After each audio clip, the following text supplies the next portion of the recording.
So the Blue Jays were on display last night at the Drop, blasting 3 home runs and powering Toronto to an 8-5 win. Tonight, the Rays send their ace to the hill. Right-hander Chris Archer looking to silence the best offense in the major leagues.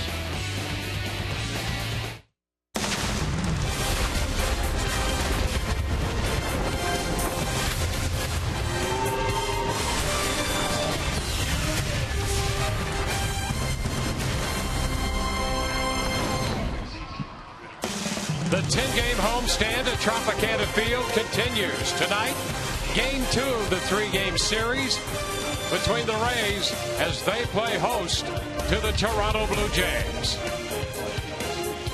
The American League East, just 2.5 games separate the top spot from the 4th spot. The Rays on top by 1 full game over New York. Hi again, everyone. Welcome to an evening of Rays baseball with Todd Callis, Dwayne Stats. Great to have you aboard as the Rays and the Blue Jays square off again tonight. Well, the Rays have now dropped 2 in a row, and they'll send their ace, Chris Archer, to the mound. He is 4-1 against this Toronto ball club in his young career, and the guy the Rays really count on. Dwayne, he's been one of the best in baseball, really, over his last 7 starts. A stretch of over a month that maybe we've never seen here for the Tampa Bay Rays, at least not very often. David Price probably had a stretch in there, maybe James Shields. But look at these numbers over 7 starts. 5-0, a 1.75 ERA. He had a 3-start stretch where he struck out 38 and didn't walk a batter. The slider has been filthy, the best of his career. He keeps hitters off balance, still has that power fastball. He'll be in a big test tonight against the Blue Jays at a knuckleballer R.A. Dickey. Yeah, an interesting study and contrast here. The knuckleballer R.A. Dickey, you see him in 15 career starts against the Rays, 6-7 with a 4.48 earned run average. And then the numbers in 11 starts for Chris Archer against the Blue Jays, 4-1 with a 2.67. The Rays continue to get outstanding pitching. The bullpen, a major part of this success story, and Steve Geltz carrying a big load out of that bullpen.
lead in the AL East as they're set to face their rivals to the north in Game 2 of this 3-game series, the Rays and the Jays. Well, last night, Steve Geltz pitched a perfect inning against that Toronto Blue Jays lineup, and in doing so, he etched his name in the Rays record books.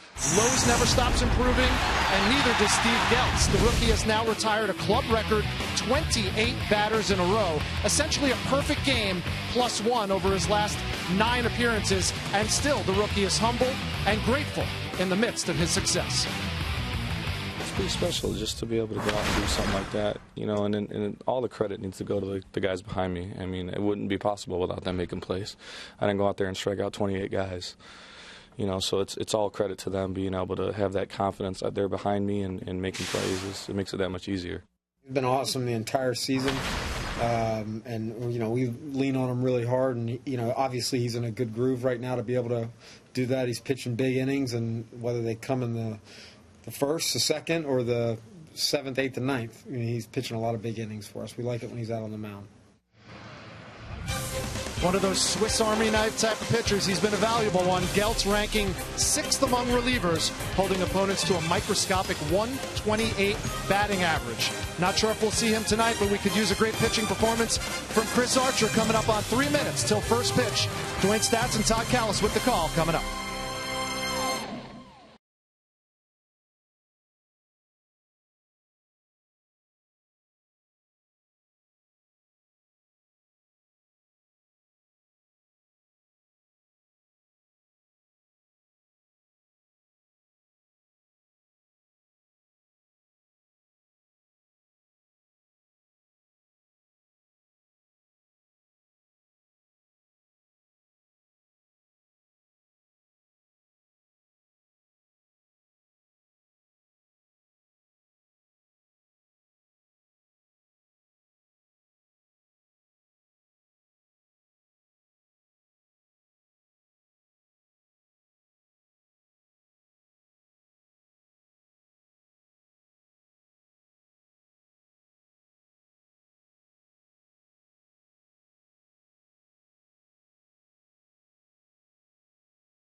Chris Archer making his 16th start of the year, on his way to the mound to face the Toronto Blue Jays tonight in the middle game of a 3-game series. Trying to get the Rays back to 9 over 500. Here's the lineup he'll be facing tonight, presented by your Southern Ford dealers. Jose Reyes leads off, the shortstop, then Josh Donaldson. Jose Bautista third, Edwin Encarnacion cleanup. The DH is Deanna Navarro. Russell Martin will catch. Ezekiel Carrera in left.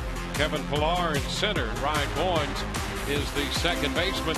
He will bat ninth. They will face the 26-year-old right-hander Chris Archer, making his 16th start of the year. You know Archer is poised to go deep after being frustrated with a 5-inning outing his last start. And the first pitch of this game is a strike call. He starts Reyes with the fastball. First pitch presented by Pinch-A-Penny. By the mound, headed to second. Forsythe with the pickup and the throw, and Reyes into the books as the first out of this game. Middle of the infield has been so solid for the Rays. In fact, the whole middle of the defense, the triangle of Kiermaier, Forsythe, Cabrera, and Rivera, so good. Brandon Guyer gets a start against the knuckleballer tonight at left. Steven Souza Jr. in right. Evan Longoria, always outstanding at third, and Jake Elmore over at first. Well, perhaps it's a good sign that Archer retired Reyes in this lineup. He could be a key. Josh Donaldson pops it up. Foul ball, that's going to carry out a play. Strike one. When you look up and down this lineup and you look for hitters who've had success against Archer, Reyes leads the charge out of this Toronto lineup, 9 of 21. And he retired him on that ground ball to second. Donaldson takes a strike, and it's 0-2.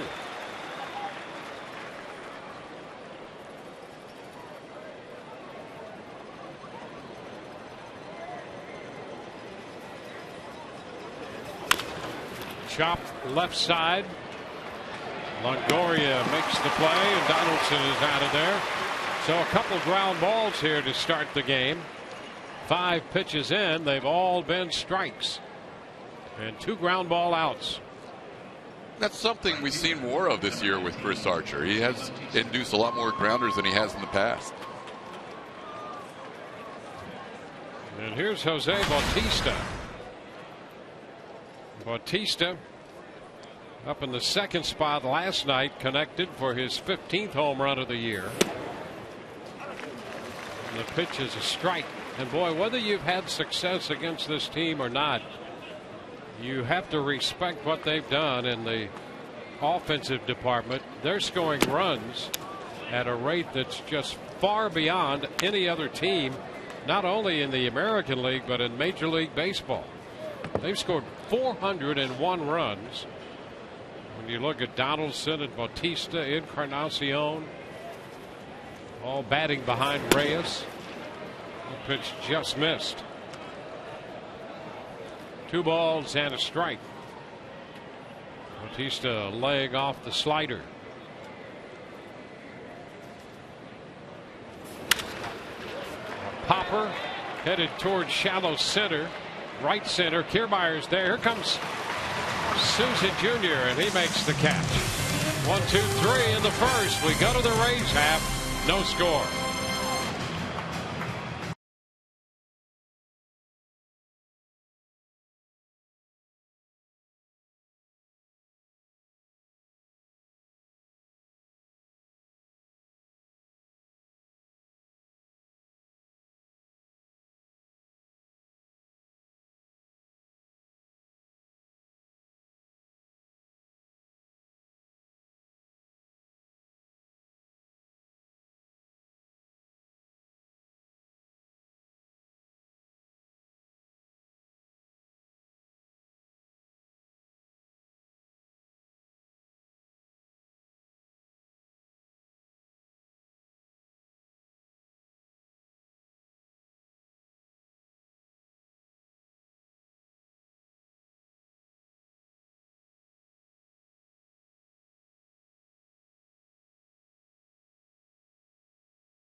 Lineup presented by your Southern Ford dealers.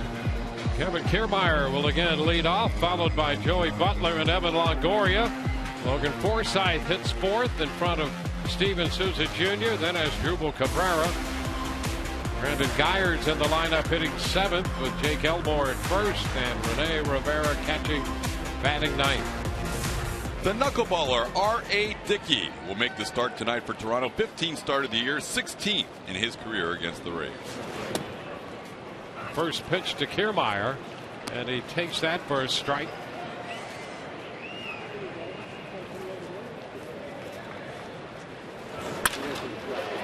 Into center field, Pilar comes in and makes the catch.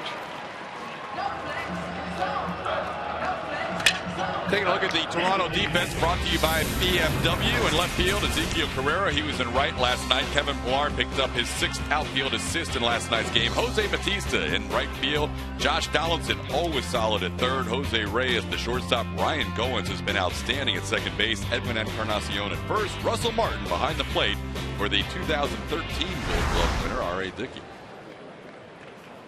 Joey Butler chops it towards short. Reyes with a nice little pickup and the throw to first.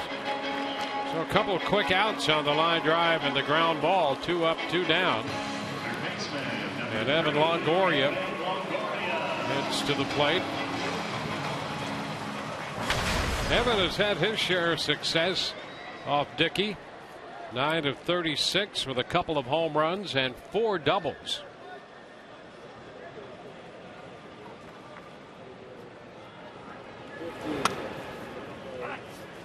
The first pitch strike.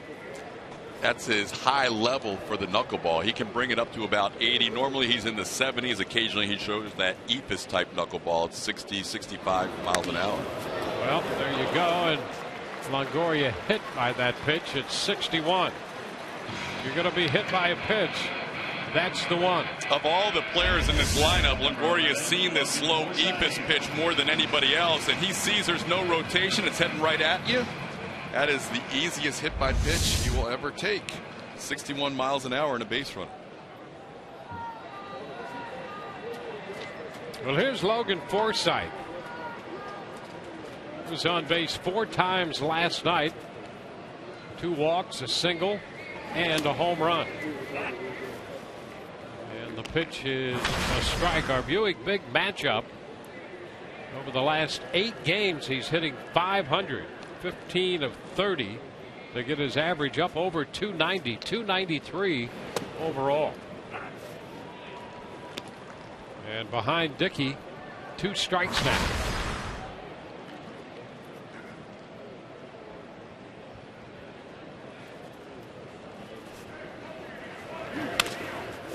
It's cued to the right. Souza standing in the on deck circle, skips rope to get out of the way. When you're going this well at the plate, you probably don't want, you never want to see a knuckleballer, but especially when you're hot, because it just throws your timing off. Yeah, that's always a manager's fear.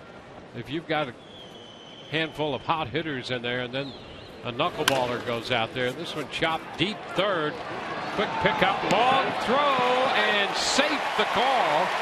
Encarnacion, in his mind, convinced that he had his foot on the bag. In May, the call at first. And we'll see what the Blue Jays want to do with this one. Right now it'll stand as an error on Donaldson. And we'll see what they do. He's out. Good footwork by Encarnacion. This will be an easy overturn. Ben May, who made his major league debut as an umpire last year, got fooled a little bit. When you transfer feet, sometimes it can look awkward, and that fooled the first base umpire, but that will be, it should be, I shouldn't say will be, it should be one of the shortest reviews all year. That's an obvious out. Joe West and Ben May donning the headsets. Encarnacion was absolutely certain, and you would be surprised if they did not overturn it. And so the challenge to that call, and the call is overturned, and the Rays are finished in the first. And we'll take another look. It was out by a mile, as they say.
Set to lead off the second inning.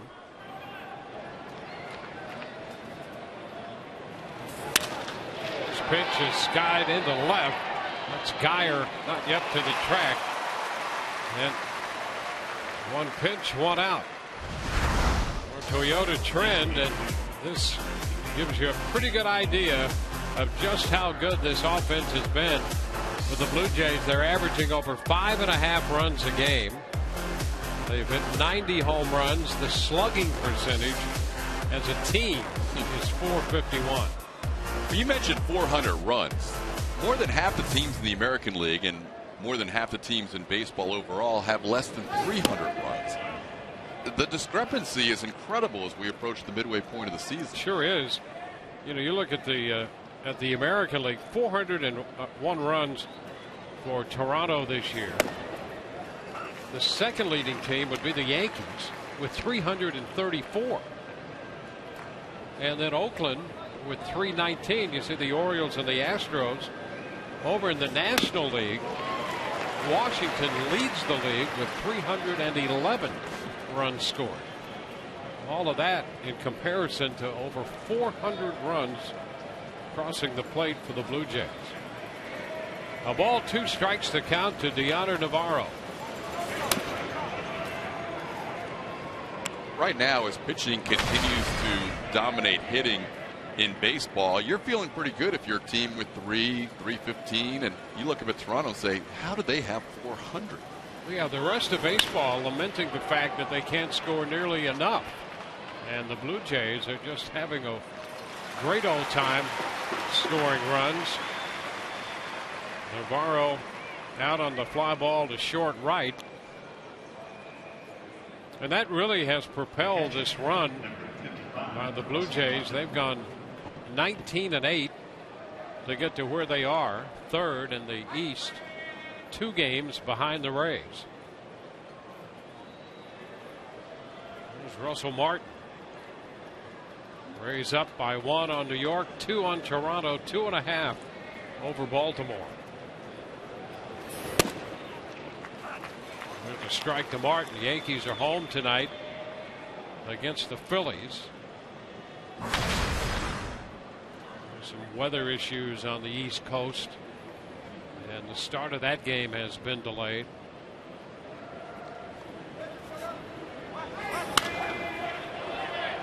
Out of play. 0-2.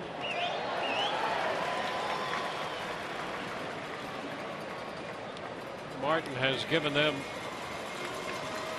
a big lift behind the plate catching, and he's hit 10 home runs.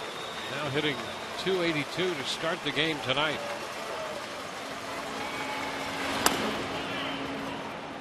Ball, 2 strikes.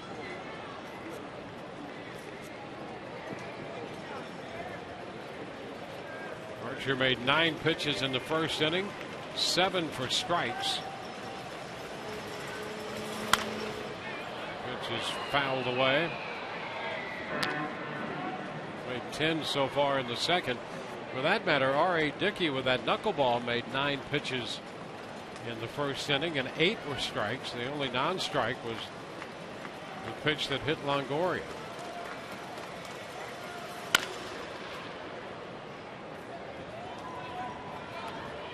Still a 1-2 count to the Toronto catcher.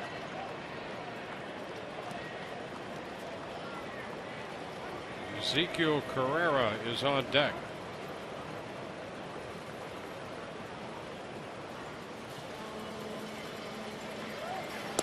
And he got him. Boy, that slider really something to get Martin at 91. We'll go to the bottom half of the second with Steven Souza Jr. leading off.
Chris Archer, through the first 2 innings, has made 21 pitches. That in contrast to the 53 he made in the first 2 innings in his last start against Washington, when he pitched just 5 innings.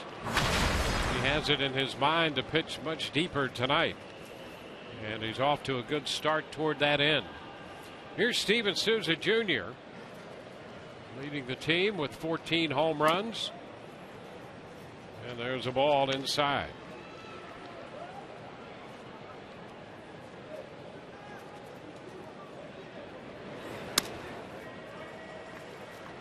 Souza, then Cabrera and Geyer.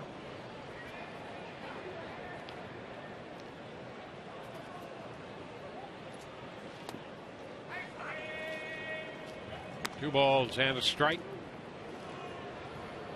Dickey in 2012 for the Mets won the Cy Young. He won 20 games that year. He was 20-6, and in the following 2 years after he was dealt to the Blue Jays, he went 14-13 in 2013, and last year 14-13. How about that? A rare fastball. Souza wasn't expecting that at 3-1. And he strikes out. Well, the fastball got into 3-2. The knuckleball got Dickey the strikeout. Here's the breakout for R.A. Dickey over the last 4 seasons. See the numbers essentially heading in the wrong direction, but what he has done, he has continued to give the Mets and the Blue Jays a lot of innings. 40-year-old knuckleballer. Now here's Cabrera. As Drupal Cabrera does have a history of success against him. He's 5 for 13 with a double, a triple, and 2 home runs against Dickey.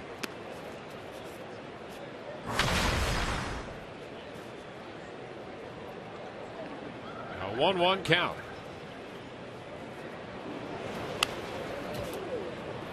Ball, 2 strikes. And if you're ever going to think about the knuckleball, and I don't know what you think about it between pitches, but he doesn't give you much time. He is a quick worker out there.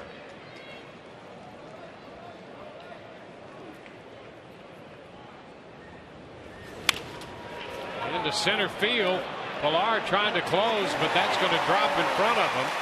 And Cabrera, who had all those extra base hits, hits a soft fly ball that drops in front of Pilar for a base hit here in the second.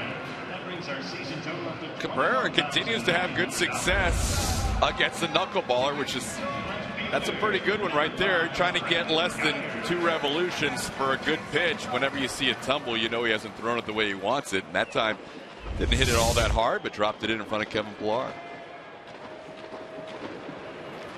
Brandon Geyer, and the pitch is a strike. You'd figure Geyer would be a pretty good possibility of being hit by a pitch tonight with that knuckleball out there. He's been hit 9 times already this year. So you figure that he will be able to figure out some way to be hit by a pitch, waiting maybe for just the right situation.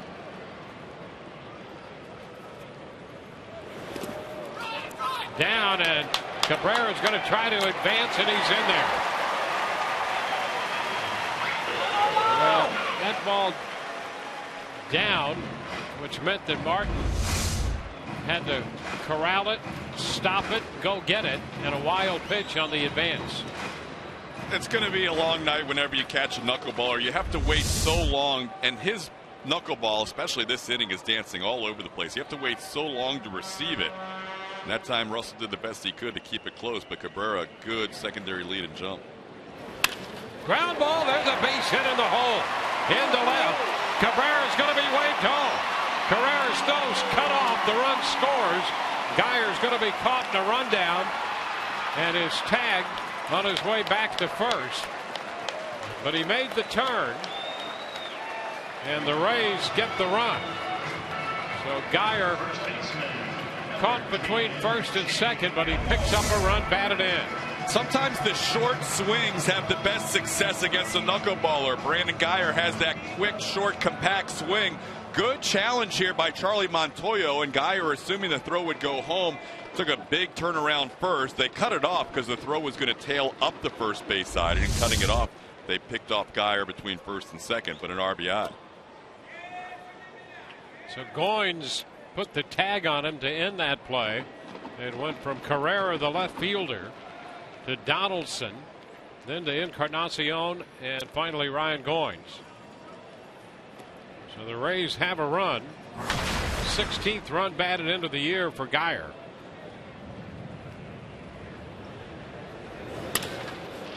Fly ball to center off the bat of Jake Elmore.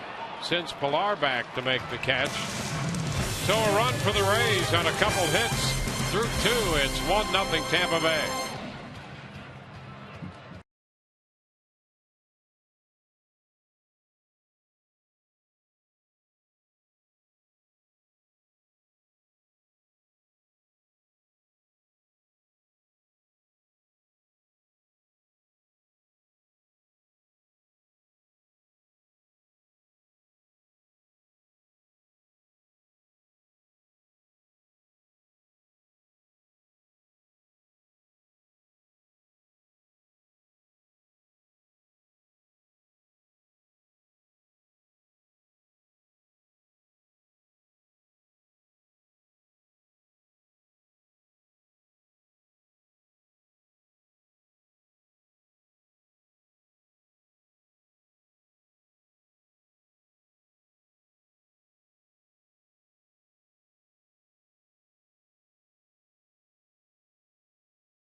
Let's go places by Morgan Auto Group and by Kona Brewing Company. One life, right?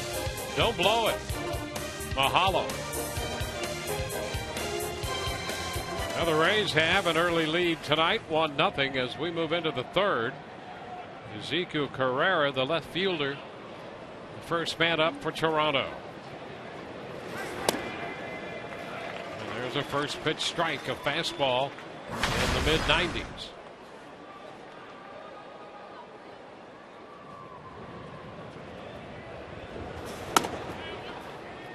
One Archer retiring the first 6 men to face him on 21 pitches and picking up 1 strikeout in the process. Moves ahead now, 1-2. You mentioned the pace for R.A. Dickey, top 3 in Major League Baseball in time between pitches. Archer has shaved almost 4 seconds in between pitches from last year to this year. That's a huge jump. Yeah, I have to think that's a major advantage for him. I mean, he knows what he wants to do out there. He's been great at executing primarily the fastball and the slider, an occasional changeup. But he knows what he wants to do, and he and Rivera have worked so well together. Fly ball, center field with some hang time for Kiermaier.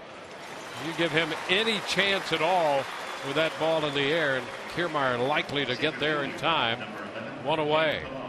If you're on the road traveling and want to watch the Rays, then subscribe to MLB.TV Premium for live or on demand on over 400 devices, real-time highlights, live look-ins, pitch tracking, and more. Blackout and other restrictions apply. Visit MLB.TV for details. Kevin Pillar takes the first pitch. That's a strike. Pillar had a hit last night. He's been swinging a pretty good bat. And down 0-2 now to Archer. That fastball riding up and in tied him up. Pillar 0 for 8 with 5 strikeouts in prior at bats against Chris Archer.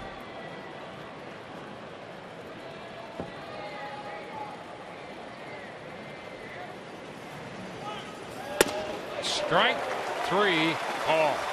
Fastball 97 got him looking. That's a case where you're overthinking yourself. When a guy's had success against you, you're like, all right, he's ahead of me, he's going slider away. No. Fastball and froze him.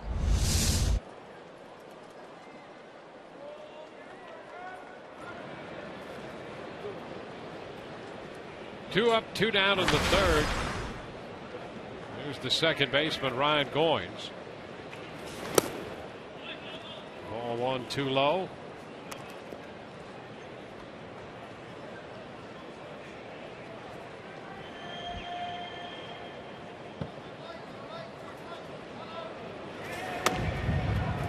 Well, you think of the great pitchers who work quickly. You go back to Bob Gibson, guys who took charge. Steve Carlton was like that. He took charge. And it's great to see Archer set this kind of pace. It's a remarkable change from what we saw last year. There's the best in the game right there. Nobody works quicker than Mark Burley at 15.9 seconds between pitches, and Archer's still in the 21 and change range, but that's remarkably better than last year. Fly ball driven into deep center. Kiermaier is going to be there, and with a little leap at the end, makes the catch. A couple of steps from the wall. Hung up there and grabbed it in. 1, 2, 3. Go the Blue Jays. Bottom of the third coming. 1-0 Rays.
Jays, and we have some Tampa Bay Rays fans of the highest order checking out the game. They were here throwing out the first pitch. We're going to be talking to a handful of the NHL Eastern Conference champion Tampa Bay Lightning. Steven Stamkos is here, Ben Bishop is here, Alex Killorn, Braden Coburn as well. Guys, it's great having you out. You threw out the first pitch, but more importantly, we got to see you in some batting practice. And what is it about pro athletes that could switch sports so easily? You guys were raking out there. Yeah, Bish had some nice hits. I got some battle wounds on the hands, but I think we're all big fans of the Rays. Their support for us has been outstanding all year, and I think we just like to get out and see how hard it is to be a professional athlete in a different sport. You guys made it look easy out there, I'll tell you what. Bish, you are the official home run derby winner, though, of the group. When was the last time you took hacks like that? It's been a long time. I took batting practice probably 5-6 years ago in St. Louis, so it's been a while, but it's a lot of fun. It's like we're kids in a candy store out here and just having a blast hanging out with the guys and being able to do this. Alex, I know that you guys don't have a whole lot of experience doing this, but hockey players and baseball players are both notorious for loving golf and being good at golf. Is there any similarity between golfing, baseball, and/or hockey? I guess the golf swing is pretty similar to the baseball swing, but I think it hurts me more than anything. I was popping a lot of the balls up today, but no, we enjoy playing all those sports for sure. Don't worry, you're not going to get sent down to AAA or anything. As we see Rene Rivera ground out to third, the first out of the inning. Braden, we talked earlier when we were on the field. You said you did this a few years back when you were playing in Philadelphia. What's it like to get back out on a baseball field knowing that most of you guys grew up either watching or playing the sport? Yeah, it was fun. It was a lot of fun. The Rays have treated us really well today. It was really nice to meet all the guys. Great guys. Get a few tips as well. So take it home to the softball league. The softball league in the offseason. Speaking of the season, Stephen, it was obviously such a huge success. Youngest team in the NHL, and in that way, you guys can relate to these Rays. They're playing so many rookies this year because of all the injuries. What kind of commonalities do you see between you guys and the Tampa Bay Rays? Well, I think sometimes it's best to fly under the radar, and I think with some of the injuries that they've dealt with and our team and us being young, them being pretty similar, I think, if you have a tight-knit group, you go out there and you just play. You don't worry about all the distractions, and I think it worked well for us, and it's obviously working very well so far this year for these guys. So we're excited to come out here, and like I said before, these guys support us unbelievably throughout our playoff run, and nice to give some love back to them. Well, I will tell you this. There were a ton of Lightning hockey sweaters in the Rays clubhouse, and they're feeling the love from you guys. And obviously, some Tampa Bay Lightning karma for Kevin Kiermaier, who is one of the biggest fans of you guys down there. He gets a double, so he winds up at second place. Guys, congratulations on a terrific season. We're all rooting for you, and we'll be doing the same from here on out. And thanks for showing up tonight at the game. All right, Steven Stamkos, Ben Bishop, Alex Killorn, Braden Coburn, the Tampa Bay Lightning, your NHL Eastern Conference champions, bringing some love to the Rays, guys. All right, thank you very much. Yeah, Ben Bishop had a great round of batting practice. It was fun to see Bishop and Rene Rivera make sure that they got together for a photo op. And a catcher and a great goaltender. You know, Rivera had his Lightning sweater on at 2 o'clock this afternoon. I mean, long ago, Longoria is a huge fan, but Rivera has become big-time Lightning fan. This ball pops away, and it's now 2-0. There's a look at Ben Bishop. He had back-to-back homers, back-to-back pitches, 3 overall. They all got 1. Stamkos is needed to review, but Bishop showed some pretty good power. He hit the furthest and the most. Rays with another scoring opportunity. Kiermaier's double puts him at second, his 14th double of the year. Now it's 2-1 on Joey Butler.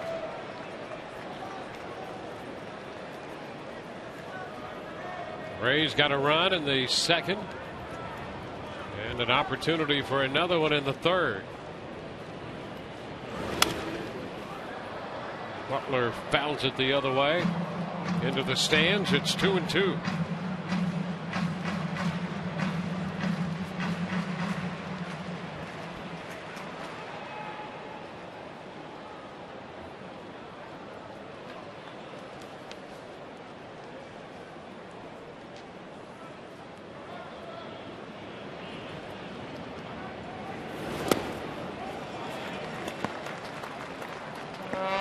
Full count. Butler grounded to the shortstop, went out on the first pitch his first time around and has gone full up here in the third. Kiermaier jockeying back and forth and drawing the attention of Dickey with Goins breaking to the bag to cover.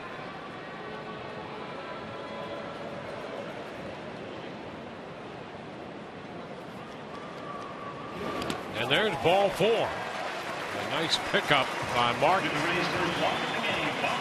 So the first walk allowed by Dickey puts men at first and second with 1 out. And we'll get Longoria to the plate. Having hit by a pitch his first time. We mentioned the history of success he's had against the knuckleball.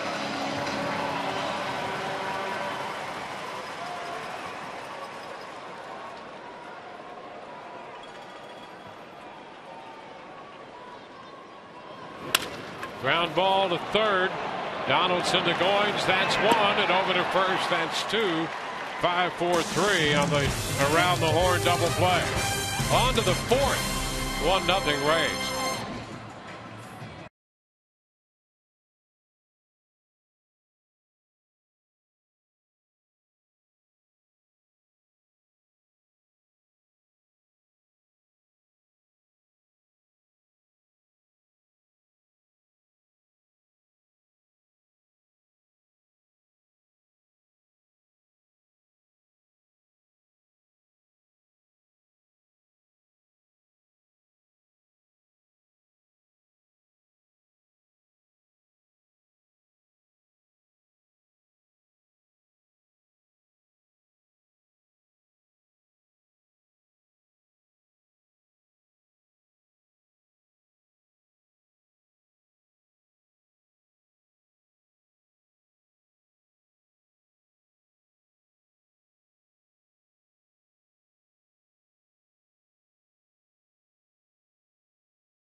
Post a tweet and take a selfie Saturday, July 11th, when the Rays take on the Houston Astros. Purchase a social media night special ticket package and receive a Rays selfie stick. For tickets, visit raysbaseball.com/special events. A little backstory to that. First pitch is a strike to Jose Reyes. If you were with us during the Cleveland series, you saw Todd Callis attempt to get the three of us together, B.A., Todd, and me, to take a selfie using that selfie stick. Reyes out, right back to Archer. And we were really looking forward to those selfies that you snapped.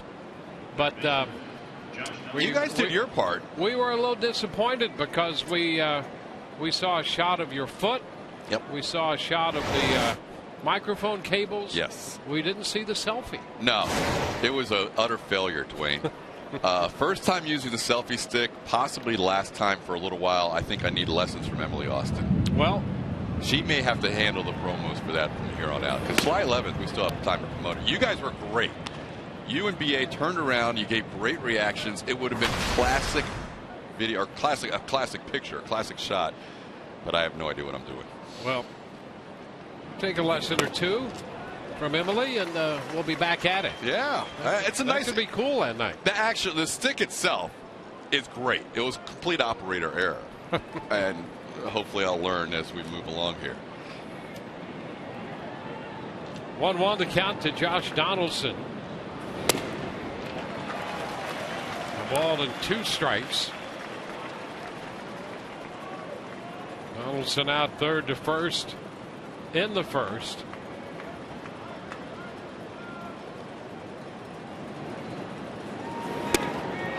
A slider, did he go? Yes, he did. Ben May down at first says that is strike 3. That tight slider, does he get the chase? Josh Donaldson didn't think he went around, but the only opinion that matters is Ben May. And yep, looks like he did. Yeah, May was right. 0 for 2, he's saying on the check swings. Oh no, he's saying the play at first was 0 for 1 and now 0 for 2 on that check swing. That one I have to think Ben May, the young rookie umpire, got right.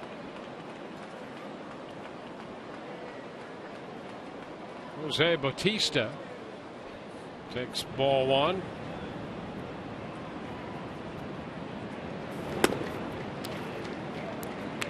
2 balls, no strikes.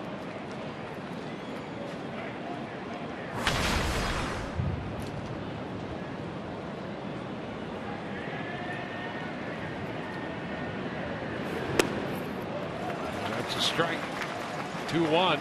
Boy, to be able to throw that slider whenever you want, and that's what he's been able to do this year. Threw it there 2-0. And gets back to a 2-1 count.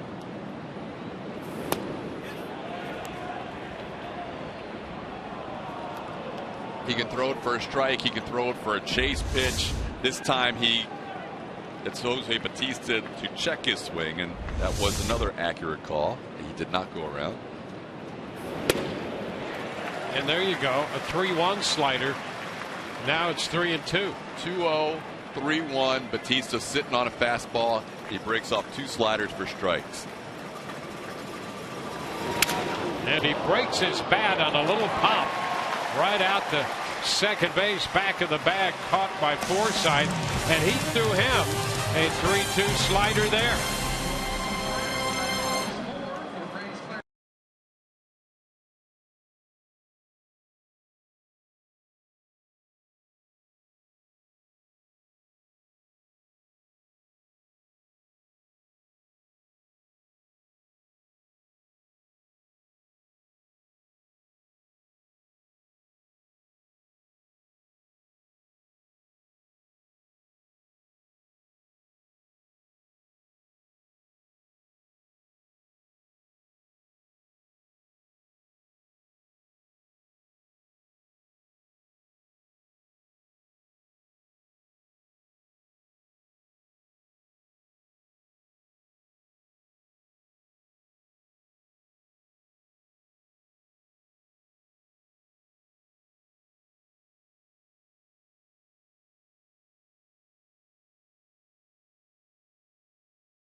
Game tonight and all season.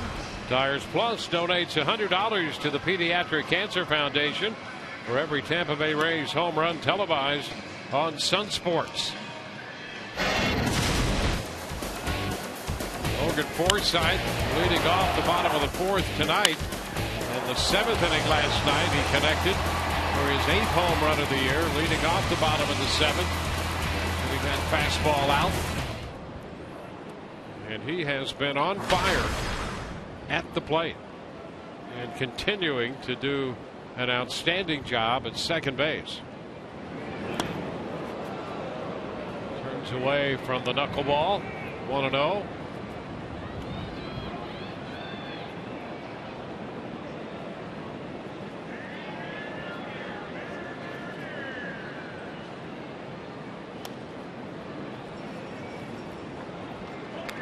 Two balls and nothing.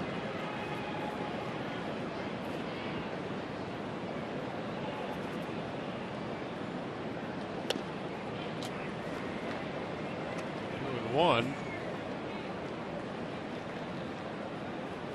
That fastball is something that if he's behind in the count, he will go to that occasionally. Here's one hit toward the left field line, and that's going to drop. A base hit for Forsythe to open the inning. Right fielder Steven Souza Jr. See, there's a little more tumble on that knuckleball. When he gets a few revolutions, that's when he considers it not his best knuckleball. Still dances a little, but not quite as much. And Forsythe didn't crush it, but hit it well enough, and it dropped in front of Carrera for a base hit.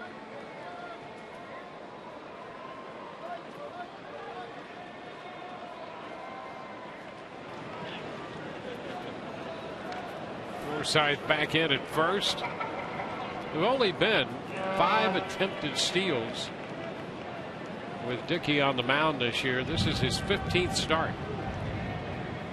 The opposition coming into this game 4 of 5 with him on the mound.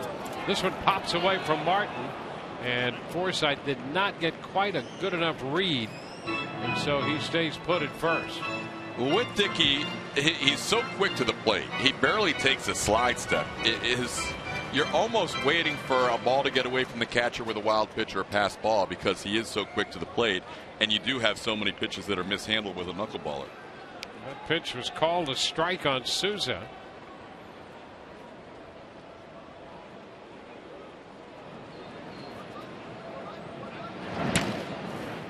Kevin Cass checking with Rob Drake, the plate umpire.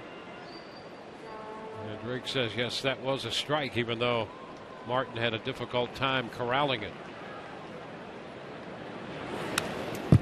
Foul right back, 0-2. Drake, 46 years old. He was behind the plate when Felix Hernandez threw that perfect game against the Rays. That was in August of 2012.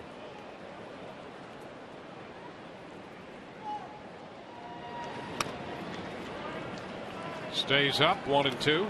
And not only does the catcher have a tough night, but Rob Drake has a difficult night because the umpire has to really hang in there and wait for the last second for calling a knuckleball.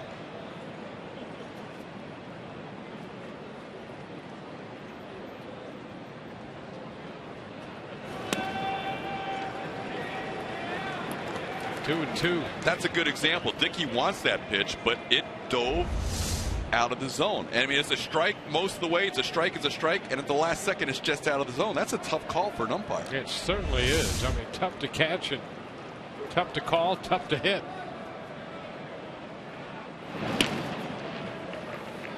Logan Forsythe has opened the inning with a base hit. Rays picked up a run in the second inning, driven home by Brandon Guyer. Souza pops it up. Donaldson in front of Reyes makes the catch. One away.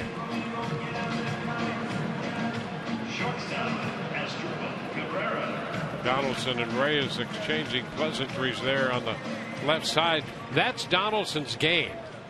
He is about as rangy as a third baseman will get. He's all over that left side of the infield. He gets to a lot of balls that other third basemen would not.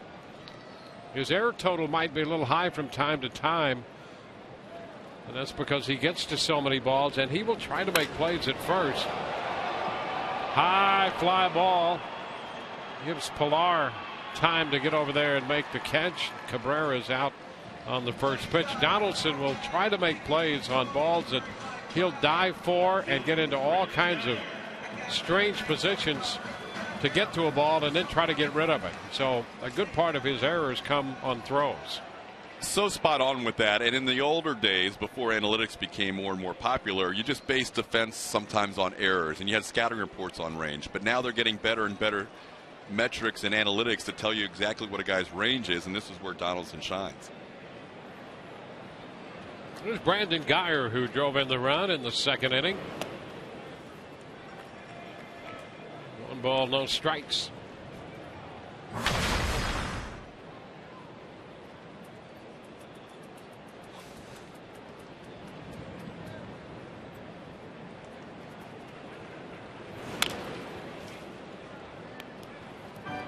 One and one.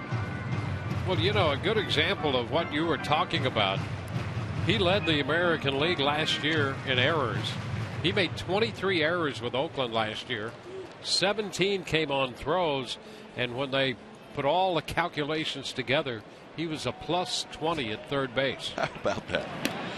And that's what I was talking about. In the past, he would have been looked at as one of the worst defensive third basemen in the league. He leads the league in errors, and most of them are throws. You don't want him.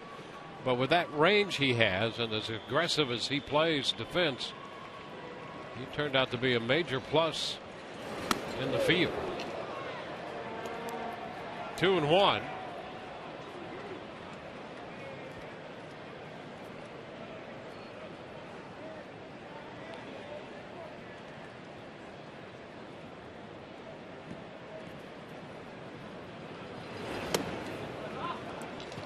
close, but that's ball 3. And the count is 3 balls and a strike.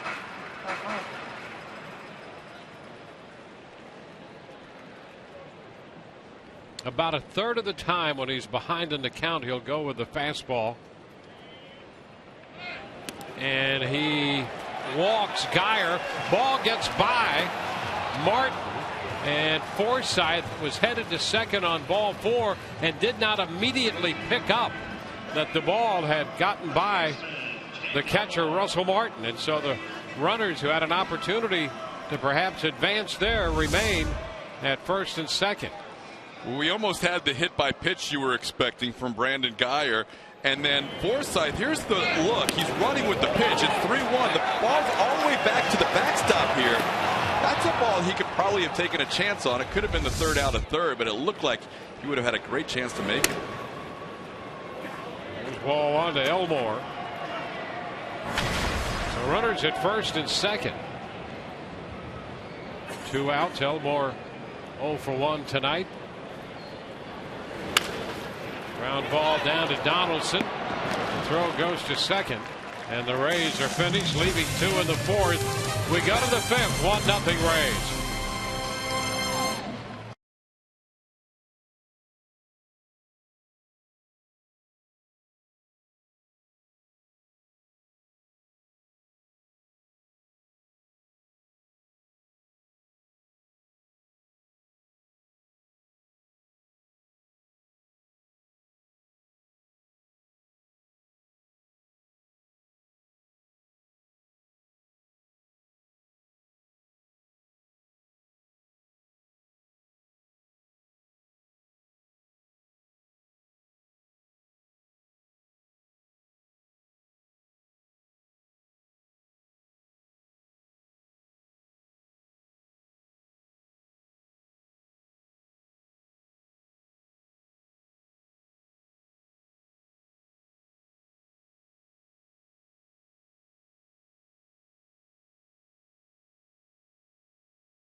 Tonight, here's the great moment in Rays history presented by Geico on this day in 2003.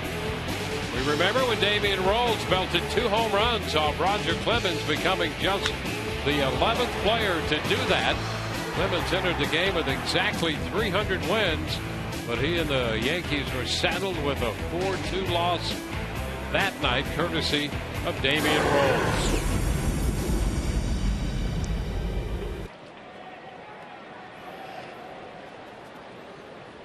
We go to the 5th, and here's Todd. Edwin Encarnacion sends one into center field, where Kevin Kiermaier makes the play for the first out here in inning number 5. Well, we got to be quick with these guys on the mound. Yeah. Well, whenever you have a Devil Rays highlight, you got to let it breathe a little bit. That was nice. Yeah, savor it. Savor it. You don't see a lot of those. Damian Rolls against Roger Clemens. That was one of the better days for Mr. Rolls in his Devil Rays career. Here's a former Ray, Deoner Navarro, now living in the area down in the Riverview section to the south of us. He was a big hero in last night's game offensively with a home run, a double, a single, and 3 runs scored. Navarro earned a spot as the designated hitter against Chris Archer tonight. Takes a pitch outside for a ball, 1-0. And he has had a certain measure of success against Archer, coming in 4 out of 15 with a home run. Compared to some of the other guys in this lineup, that is outstanding. He's really done well, has Archer, against the top 2 guys in terms of power, Bautista and Encarnacion. Josh Donaldson hasn't faced him as much. Jose Reyes is a guy who's hit him well, and as you mentioned, Navarro has had some success as he drills this one to right field. Souza back, and this one is just over the yellow line for a home run. On a 1-1 pitch, Deanna Navarro, with his second home run of this series, ties the game at 1. First hit allowed by Archer results in the first run. You know, Navarro a couple days ago just missed a grand slam on a foul ball. Homered last night and homers here on the fastball. Right down the middle at 94. And Navarro was all over that. You see Souza Jr. trying to go up, but just not high enough. That was frustrating for Chris Archer, who hasn't missed many pitches tonight, as Navarro ties the game. First base runner of the game is Deanna Navarro as he trots around the bases. First base runner of the game for the Blue Jays. Here's a pop-up on the infield, and Jake Elmore camps under it for the second out. You know, Navarro, naturally a right-handed hitter, has always been a better righty hitter throughout his career. But then last year, all of a sudden his splits were pretty much neutral as he really improved as a lefty. You know, and he really didn't like the idea because he had a good year with the Blue Jays, and then they signed Martin, made that big commitment over the winter, and he didn't want to stay. No, you're right. Oh, he was frustrated. He thought he had earned a chance to play every. He had a really good year last year. He had his career high in a number of offensive categories. And with the signing of Russell Martin, he knew his time would be limited. But last year, in 139 games, a career high 132 hits, a career high 69 runs batted in, 12 home runs, and hit 274. Coming off a 300 season with the Cubs in the National League. So Navarro was not pleased with the signing of Russell Martin, but here they are both in the lineup, and Martin has had quite a season for the Blue Jays. Yeah, and the Blue Jays were concerned about the opposing running game with him back there. His success rate was, I think, the third lowest in the American League, and Martin certainly has stepped that up. But here's Navarro just recently back off the DL, and boy, is he swinging the bat now.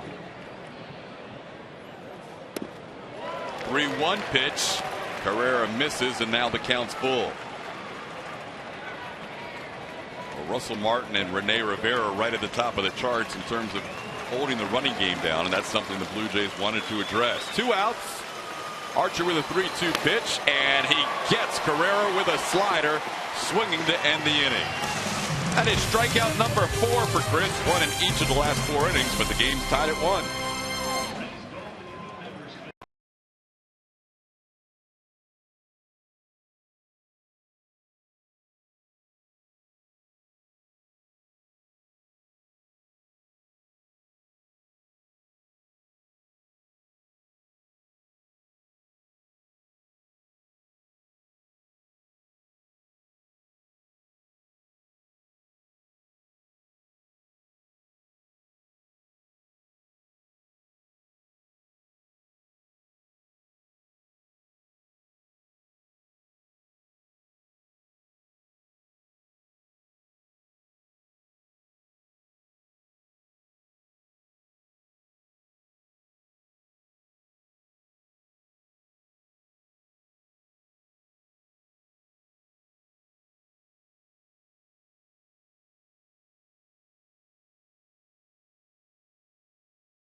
Mix and match our famous Big Buford and Big Chicken Deluxe. Get 2 for $5. By Geico, 15 minutes could save you 15% or more on car insurance.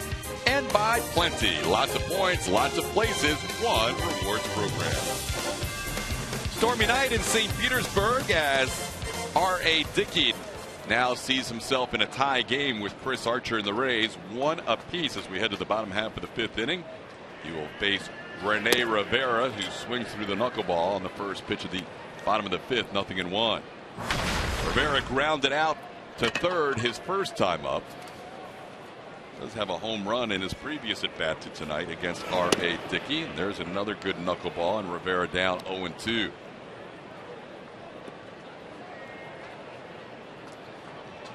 Rays a run on 4 hits. Dickey has also hit a batter and walked 2. Towards Donaldson's left.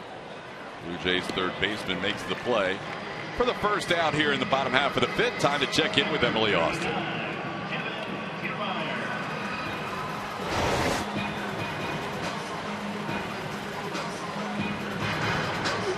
We have an exciting giveaway this Friday, so we had a little audio technical difficulties. Howdy, y'all. This Friday, it's exciting in itself that the Boston Red Sox are going to be in town, but all ladies, it's ladies' night out. Drink specials, you will receive one of these cowgirl hats presented by Outback Steakhouse. Like I said, drink specials all night long. Call 1-888-FAN-RAISE or go to raisebaseball.com. So, yeehaw. That's a good look for you, Em. I like it. Yeah. Rick wanted to do this segment, but, you know, I just wanted to steal it from him because I think I look a little better in the hat. It's solid. I like it. That'll be Friday night. Boston Red Sox will be in town. Ladies' night out as Kevin Kiermaier has a base hit. He's now hit the ball hard. His first time up line to center, and a double and a single. So he's having some success against R.A. Dickey.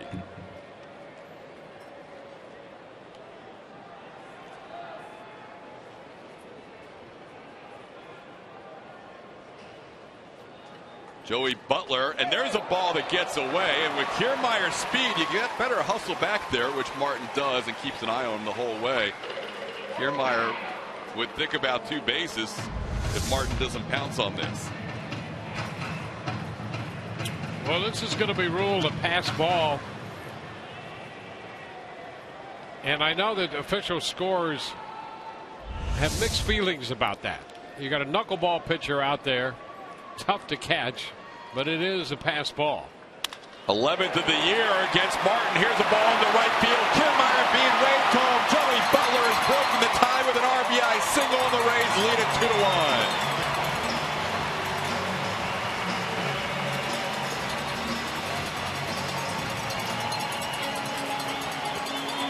How ironic it is. Maybe not with a knuckleball pitcher out there. First run scored after a wild pitch advanced a man into scoring position. Joey Butler takes advantage here after the pass ball. Moved Kiermaier up to second. And Joey Butler, boy, he's been with the program since he arrived from Durham. What a find he has been as this one scoots away, but Martin finds it. It's right behind him. That was a strike that Martin couldn't handle. 0-1 to Longoria. Butler's never faced R.A. Dickey and grounded out his first time up on the first pitch, but then he drew a walk last time, and that was a pretty good knuckleball that he singled into right field. That was down and away, and Joey can hit, as his former teammate and current manager Kevin Cash likes to say. Good pick there by Martin. It's 1-1. You know, that's the problem with a knuckleball. When you have a really good knuckleball, not only is it hard to hit, but it's hard to catch, and we've seen that tonight.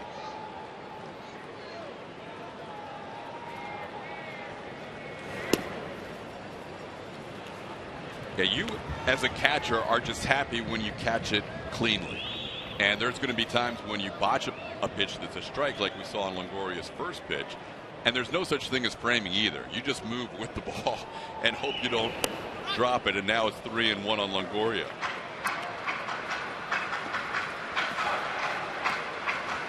Evan has been hit by a pitch, grounded into a double play his last time up.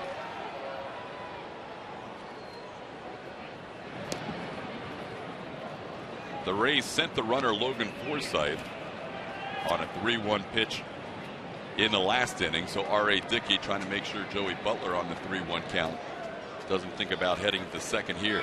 He is on the move. This is a pitch away, and Martin holds on to it because that's ball 4. So back-to-back singles followed by a walk, and the Rays have runners on first and second and 1 out.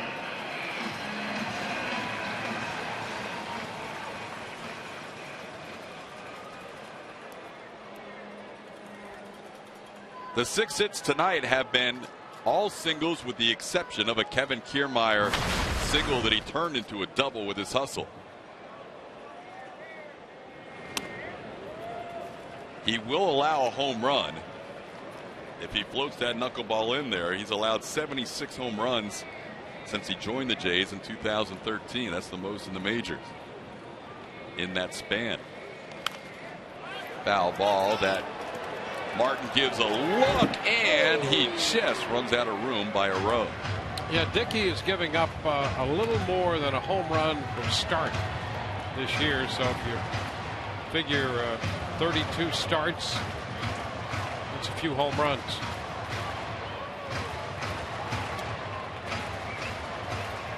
See the runners on base. Joey Butler on second. Evan Longoria on first. Logan Forsythe with a 1-1 count.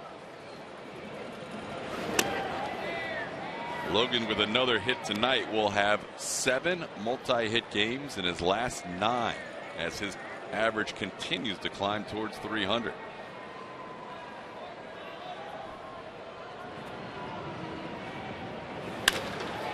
In the air, pretty well hit to center field. Pilar back, still on the move to the track. He makes the catch against the wall. Now the ball falls out.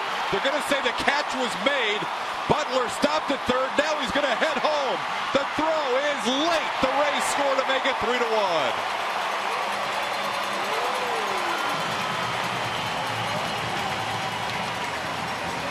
A crazy play on what turns out to be a sac fly. Potentially an error involved, but Forsythe hits one deep to center, and Butler scores from second. Look at the ground. Pilar covers to get there to catch up with it. He's got it. And then as he goes to take it out of the glove, it pops loose. It is a catch. He has control of it and reaches in. Now he drops it. And Butler all over what's going on in center field. So he's going to take a base, and then he sees the ball loose on the throw back in, and he'll score. Because he stopped there might be an error involved because the ball got away on the infield as the throw came in. Pilar caught it cleanly.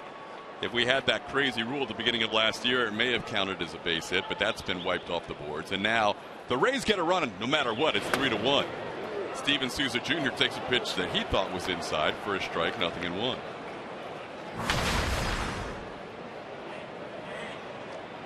So the Rays lead 3-1 with a couple of runs in this inning.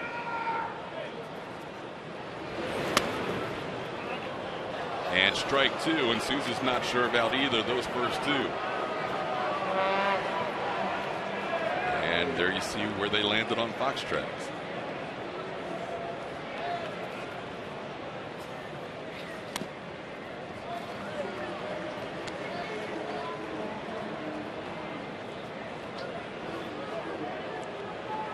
Ruling's going to be fly ball to center field, advancing Butler to third, and then an E8 to score the run. Off the end of the bat, it's perfectly placed in between Encarnacion and Goins. Goins' throw is late as Longoria goes first to third on a little flare hit by Steven Souza Jr. And Longoria forcing the issue going to third, and when Goins came up with this ball and started to make the throw, the way the Blue Jays have been throwing the ball around, Donaldson on the receiving end of this made sure that he was going to get in front. You see Longoria goes to third, and Donaldson went into a catcher blocking a pitch mode right there to make sure that that throw didn't skip away. 3 hits in the inning for the Rays, and here's Asdrubal Cabrera, who is 6 for 15 in his career against Dickey. In the dirt. Good pick by Martin. 1-0.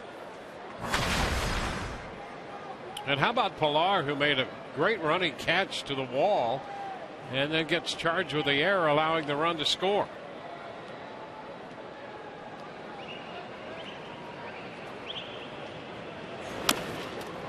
It was really good heads-up base running by Butler, too, because he has to make a split decision as soon as that ball gets away.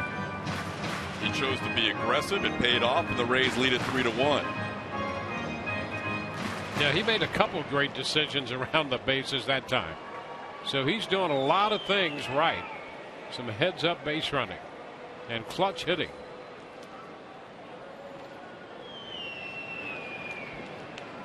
One and one to count to Cabrera. Evan Longoria will be lively at third with the possibility of a ball getting away at the plate. There goes the runner, Souza. The throw goes down to second. Nice stop by Reyes on a throw that bounced. And Steven Souza Jr. has his team leading 10th steal of the year. Now the Rays just trying to keep the pressure on here. Blue Jays have thrown the ball around. They've shown some signs of doing it more. And Souza picks up his 10th stolen base.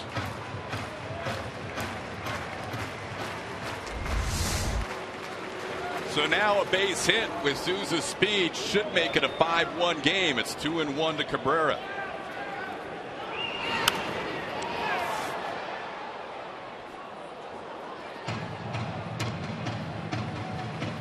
Had a chance to offer a fastball there and fouled it back.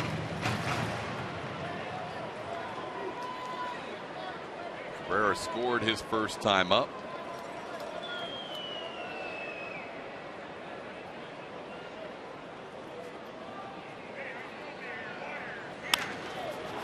Popped into shallow center, shallow enough that Reyes will drift back, and the shortstop makes the play for the final out. But add 2 to the Rays total as they now lead Toronto 3-1 at the end of 5.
With Brandon Geyer's RBI single in the second inning to score Asdrubal Cabrera. And then the only base runner Chris Archer's allowed was a solo home run by Deoner Navarro in the 5th inning. Navarro's second home run of the series. Rays in the bottom half of the inning with an RBI single by Joey Butler as Kevin Kiermaier came around to score. And then on this crazy play to center field, Kevin Pilar drops the ball, then throws it away, and the Rays get another run as Butler, with some heads-up base running, made it 3-1. So that's where we stand as Kevin Pilar leads off the 6th inning with a base hit to left. First hit he's ever had against Chris Archer in 10 at-bats. Only the second hit tonight by the Blue Jays off Archer, and he jumped on a first pitch fastball. You see Archer's pitch count, bottom left corner of the screen. 58 pitches as we begin the 6th. Ryan Goins hit a ball deep to center field to Kevin Kiermaier his first time up. Tries to bunt against Archer. Longoria dealt with it well as he was on the move with the bunt and gets Goins easily. Pilar goes to second.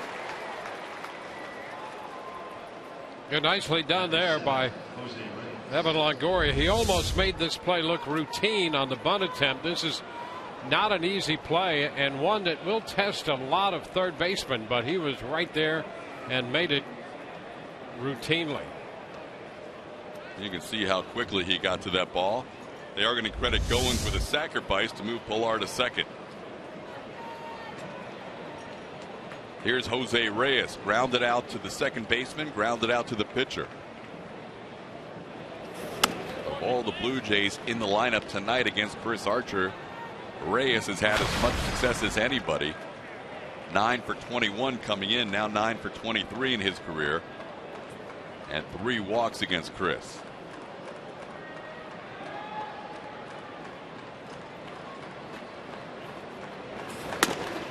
And Archer falls behind him 2-0.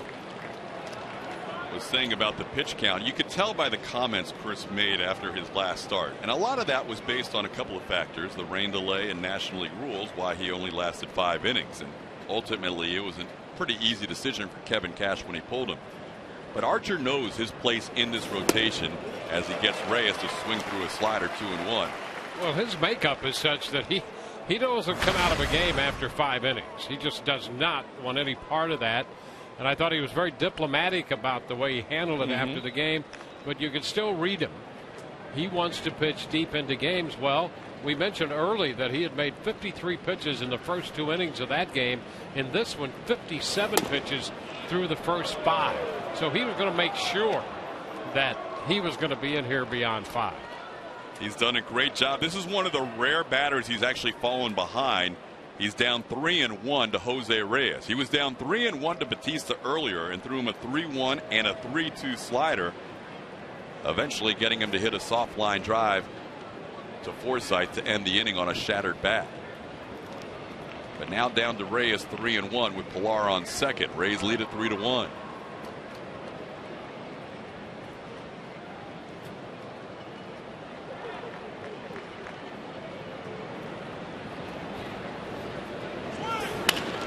In the air to right field, Souza will have a play.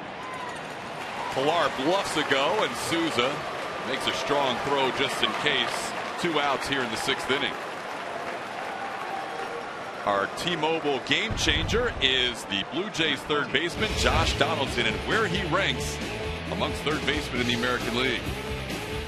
What an addition he is to an already very potent offense here in Toronto. And they've just added a guy with not only his defensive skill that we talked of earlier, but what a run producer he is on the offensive side. He's catching Mike Moustakas in the fan voting at third base. He may end up being the starter at third on July 14th in Cincinnati before it's said and done. He's 0 for 2 tonight against Archer and fouls one back to the screen. That was a 95-mile-an-hour fastball. It's 0-1. That was just one pitch out of a game. But what a confrontation right there. First pitch fastball to an aggressive hitter who is capable of hitting it out. Archer challenged him. He went for that one and fouled it back. Fastball in the mid-90s. That's a called strike, 0-2.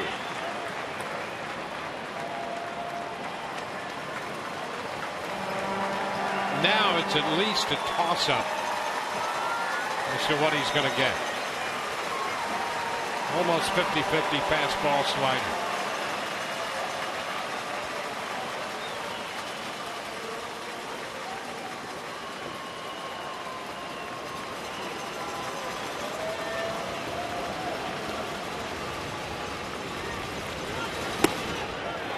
Goes with the slider, and Donaldson lays off. It's 1-2.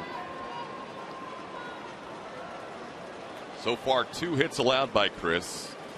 He has not walked a batter. He has struck out 4. He's been ahead of almost every hitter with only a couple of exceptions. 1-2 pitch. There's the slider. There's the swing and miss. Archer with 5 strikeouts 1 in each of the last 5 innings. And the Rays and Chris Archer go to the bottom of the 6th, leading 3-1.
All kids 14 and under receive a retro Evan Longoria tin lunchbox presented by Bright House Networks while supplies last. After the game, stay for the concert. Kids Bop Kids. For tickets, call 888-FAN-RAYS or visit RaysBaseball.com.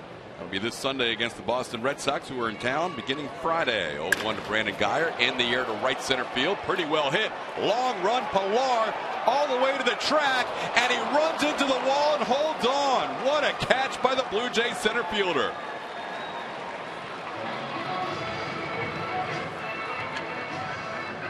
Well, that's a route he's used to taking, given the ball that he ran down last inning, and Guyer makes a bid for at least a double, maybe a triple, but Pilar out there with a great catch to rob Guyer. This is an outstanding play by the Toronto center fielder.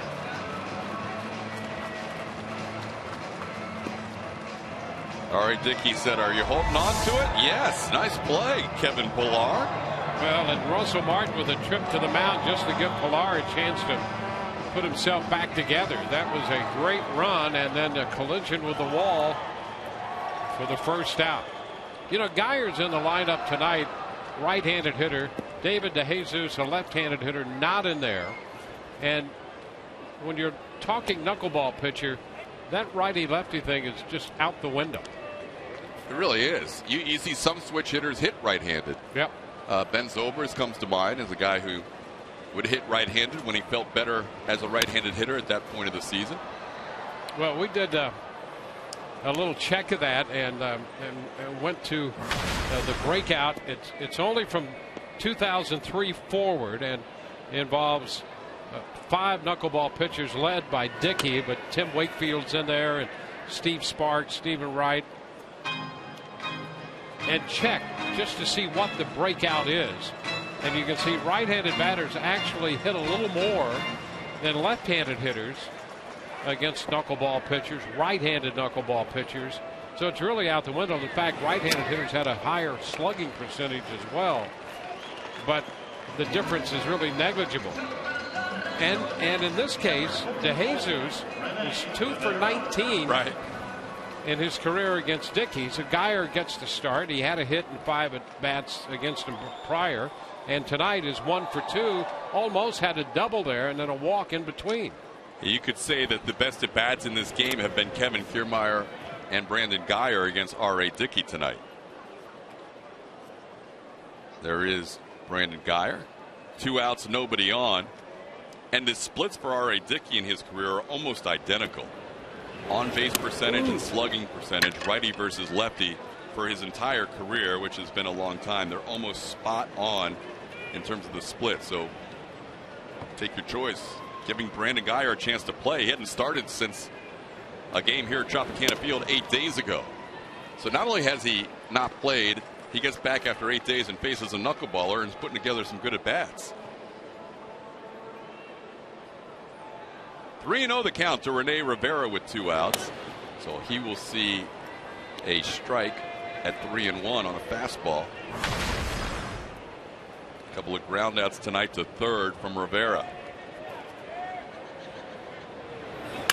Gets another fastball. He was on it. Pilar going back, and this time more routine. On the track, though, for the final out here in the 6th. Rays lead 3-1. We head to the 7th inning.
Seventh inning over the Toronto Blue Jays, and more good news for Matt Moore. Today, Kevin Cash, the manager, announced that although Matt Moore feels like he is ready to start for the Rays, he's going to make one more AAA start. That's going to be this Friday.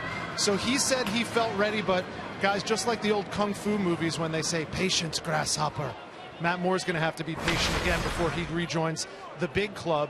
And if you do the math and you figure another couple of days before that start in AAA Durham, and then the next start will be with the Rays, we might be looking at the very beginning of July at home against Cleveland. Fellas? All right, I'm impressed, Rich, that you're quoting Kung Fu movies. Yes, grasshopper. And patience for sure. 7th inning baseball, Dwayne. Take it away. Thank you very much, Todd. To strike the count on Jose Bautista. And there is another one. 0-2. Bautista, fly ball into right center.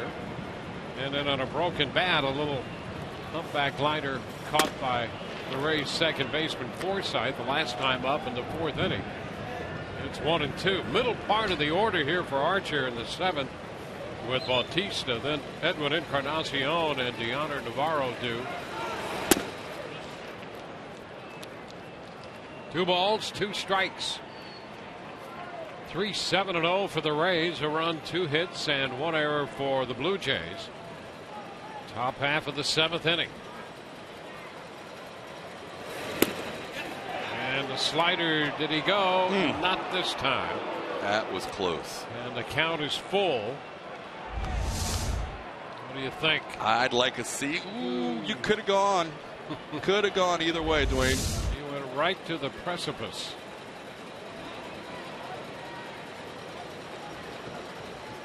Now the 3-2. And he lost it.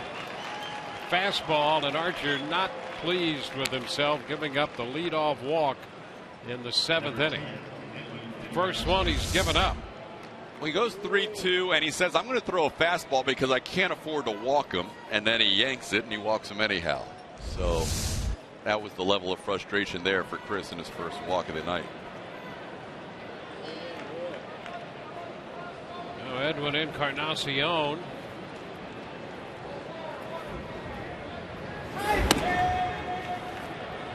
Stairs with a fastball up and in a bit. Archer taking just a couple extra seconds there, which is not a bad idea.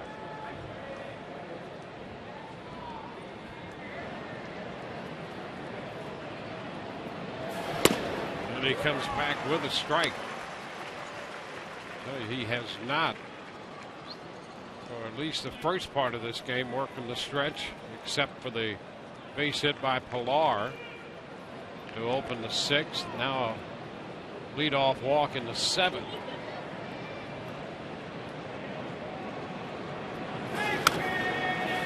It's foul. That slider started in toward Encarnacion and tied him up a little bit. Just in enough, but that was close to being a dangerous pitch. It was. I'm telling you, the fact that Encarnacion was aggressive as he was helped Archer there. The pitch didn't exactly back up, but was close to it. High pop right side. Forsythe is angling out from second base, and he makes the catch. So one away here in the 7th inning with the man on. Rays and the Blue Jays wrap this series up tomorrow. That will not be televised, so our next telecast comes your way Friday. And here's what's coming up on Rays Live. The pregame show will be presented by your Gulf Coast Honda dealers. Rays on the Runway feature with Emily Austin and a special ticket offer from Lou Caputo. How about that? Yeah. BA will be back in the chair. I'll be hosting out there with Orestes. It's a big show. Just like old times. It's a big, big show Friday. You don't want to miss that one. There's Deoner Navarro. The pitch is a strike.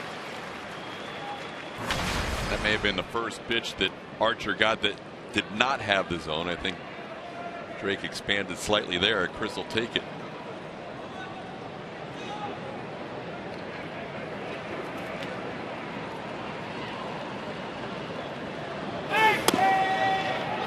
That might have been better than the first one. Well, maybe just even things a little bit there. You know, Drake. There you go. Yeah, look at that. So the count is 1-1, but not on those pitches. It's got the sequence a little out of sync.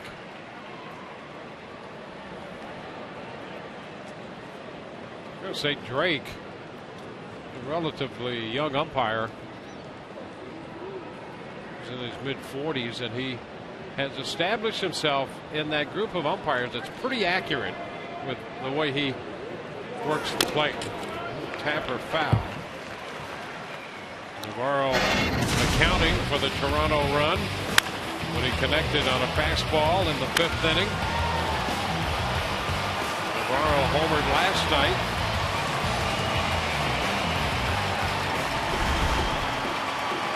That accounts for the Toronto run. He hits with a man at first and one out in the 7th.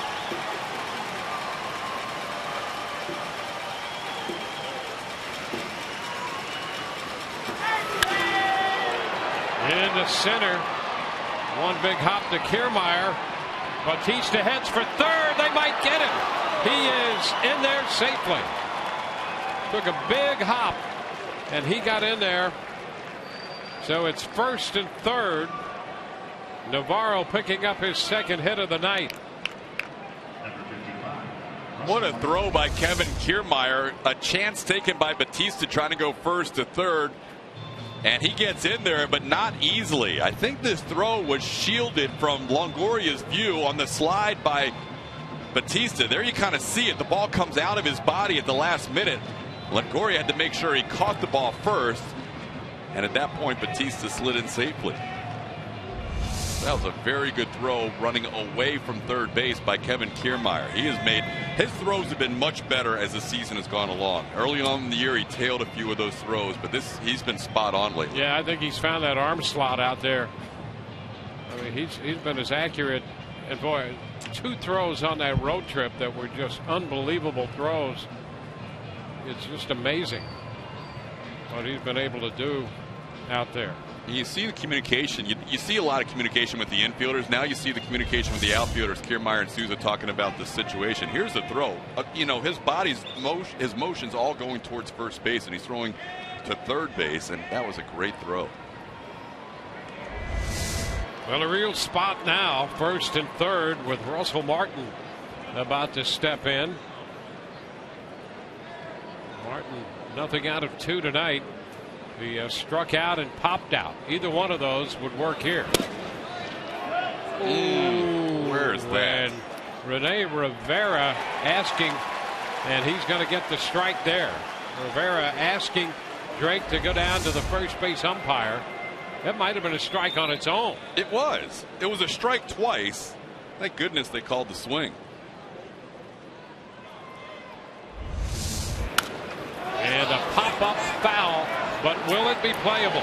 Rivera has room and makes the catch. 2 gone. Huge out right there with first and third. The Rays with a 2-run lead. Big smile from the catcher Rene Rivera as that ball just barely stayed in play. 2 outs, 2 men aboard. Ezekiel Carrera will be the hitter. He had a fly ball into center in the 3rd. And then Archer went to 3-2 with him in the 5th and struck him out swinging on a slider, a 3-2 slider.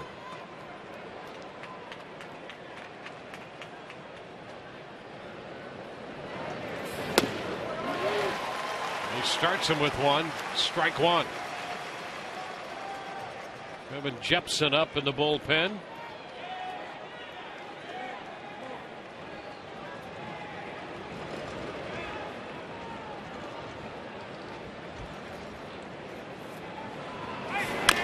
The chop to third. Tough hop. Longoria, and the throw to first skips by Elmore. 1 run is in. Navarro's going to head to the plate. Now he stops and goes back to third. Navarro thinking of trying to get to the plate and held up and went back to third as Carrera winds up at second. Tough play for Longoria, and the throw gets away from Elmore. That's a tough error because the throw looked like it was there. Again, Elmore's learning to play first base. Didn't have that glove stretched out quite far enough, and the ball goes under his glove. Yeah, that's a ball that needs to be caught. I know they're going to give the error to Longoria, but you'd like to see that play be made at first base. 5th error of the year charged to Longoria. And here's Kevin Pillar, 2 men in scoring position now. And there's a pitch that's pretty close that goes for a ball. An opening slider, so it's 3-2 Rays. An unearned run, and it sets up more peril. There's a strike. Slider, and it's 1-1. I think Elmore was expecting a scoop that he was going to have to pick it, and the ball just had a little more carry and kind of caught him by surprise.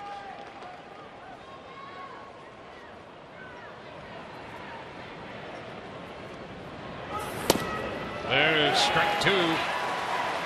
Fastball following up a couple sliders. 1-2 now.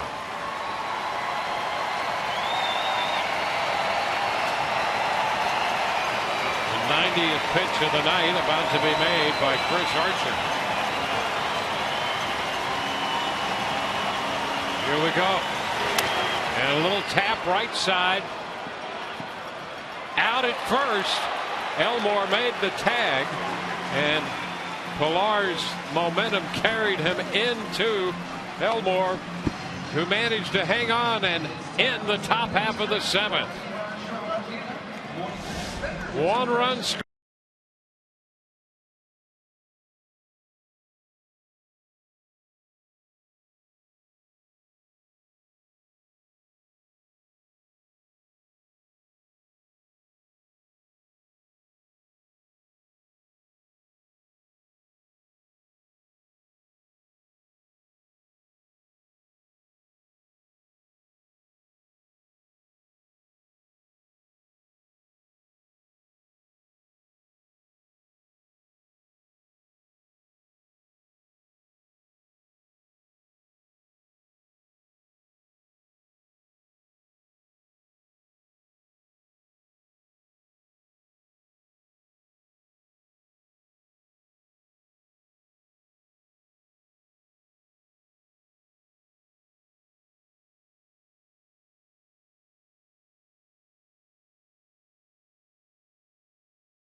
7th inning.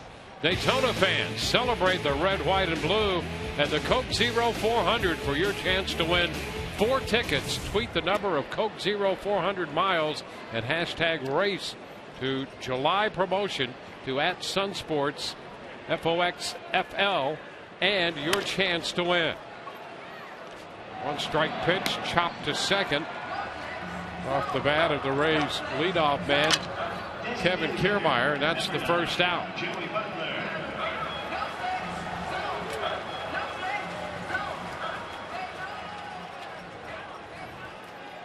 Here's Joey Butler.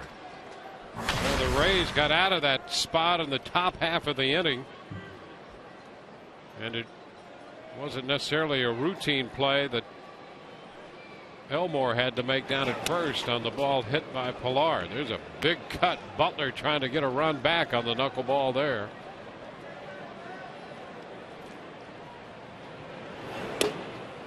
That was a great shot because you saw Elmore, and in the background you saw the guy that the Rays eventually will have back at first base. And listen, Jake's made some great plays. He played better on this road trip than I anticipated with some picks. But at times it's going to show up, and you're going to miss James Loney. Yeah, it's going to show up. I don't care who plays there. No doubt. Except for Loney. It's going to show. And Loney's at a point where he's making a little progress. There's a barehanded pickup by Donaldson, and the throw to get Butler hustling down the line. And so Donaldson throws him out. Here you go. You know you have to hurry. Joey Butler flying down the line, and that is a clean bare hand. And once he makes that clean bare hand catch, then it's just a matter of showing off the arm. And he gets Butler rather easily after the bare hand pick. Here's Evan Longoria. Takes the pitch too high. Rays got a run in the second. They got 2 in the 5th. Toronto a run in the 5th, an unearned run in the 7th.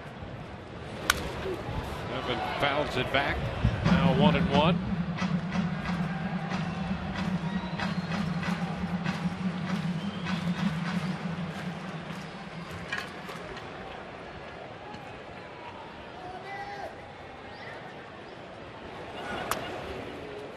Strike called. 1-2.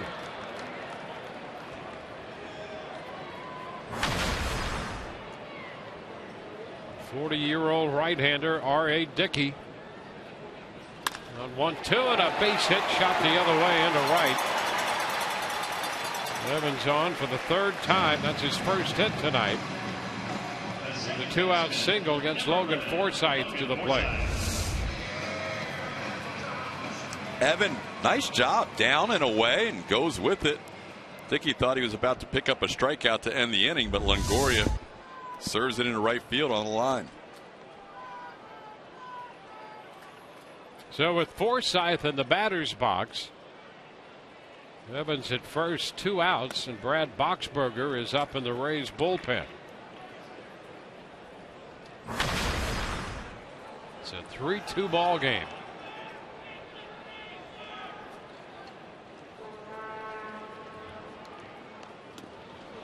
Swing and a miss. The ball popping away, and down to second goes Longoria. Well, that'll go against Russell Martin's record again. That's a pitch that he anticipated being low, so he turned his glove over, saying, I'm going to catch it somewhere below the knees, and it ended up staying up. And just crossed him up. Here you'll see it. The knuckleball can do crazy things. All right, this is going to be low. No, it stays up right off the heel.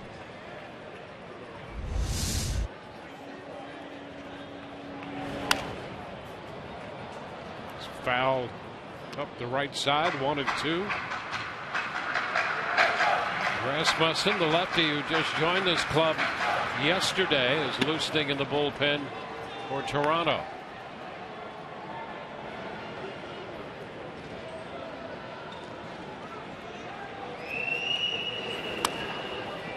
Upstairs, 2-2. That Toronto bullpen has been busy as well. Both these pens have been in a lot of games.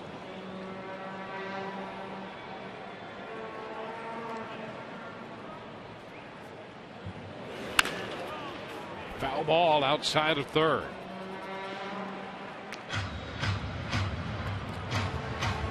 Boxberger continues to warm. Chris Archer's at 90 pitches right now. You know he does not want to come out of this game in a one-run contest.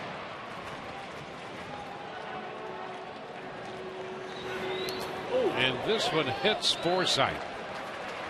So he's hit by a pitch. Putting 2 men on. Second hit batter in the game. So with 2 men on, 2 men out in the bottom of the 7th. Steven Souza Jr. will bat. Souza Jr. does that little drill with Coach Jamie Nelson before the game with that little small ball, and it goes all over the place. I don't know if you can replicate a knuckleball, but that drill might not be the worst thing when facing a knuckleballer.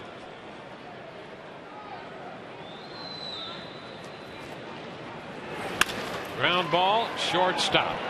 Reyes with the little toss to Goins, and the Rays lead 2. We go to the 8th, 3-2 Tampa Bay.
Tonight's game summary brought to you by Gold and Diamond Source. The Rays lead this game 3-2. Chris Archer at 90 pitches has given up 3 hits and 1 earned run. 2 runs total in the 7 innings he's worked. 3 runs off R.A. Dickey in the 7 innings he has worked.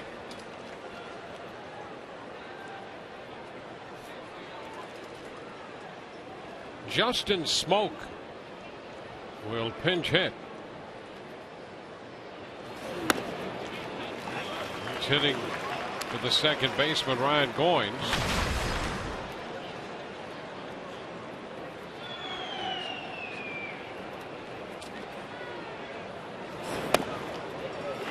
Strike 2.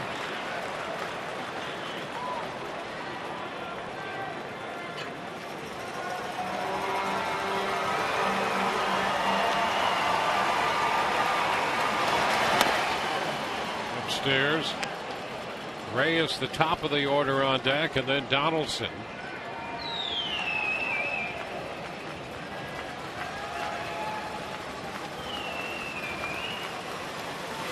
And a cut and a miss. He went upstairs with a fastball, and Smoke could not catch up. Pinch hitting's not easy. You sit around all night, there's no one that can replicate what Chris Archer can do on the mound that's going to throw you BP in the cage. So you get up there and hope to do your best, and he was late on that fastball.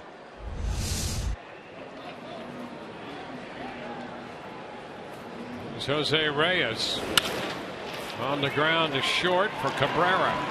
Throw to first, and Elmore picks this one. By the way, they've changed the official scoring on the air in the 7th. They'll remove that from Longoria, and the error will be charged to Elmore at first. I think that's the right call. It was not a routine or ordinary effort play for Longoria. Should have been handled, and it either had to be a hit and an error or an error on Elmore, and they changed it to an error on Elmore, which I think is probably the right move.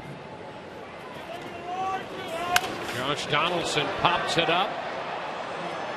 And it hits the B ring, I think, went through it, and then winds up in the stands. Just a glancing blow off the B ring, and then that kicked it deeper into the stands behind the visiting dugout.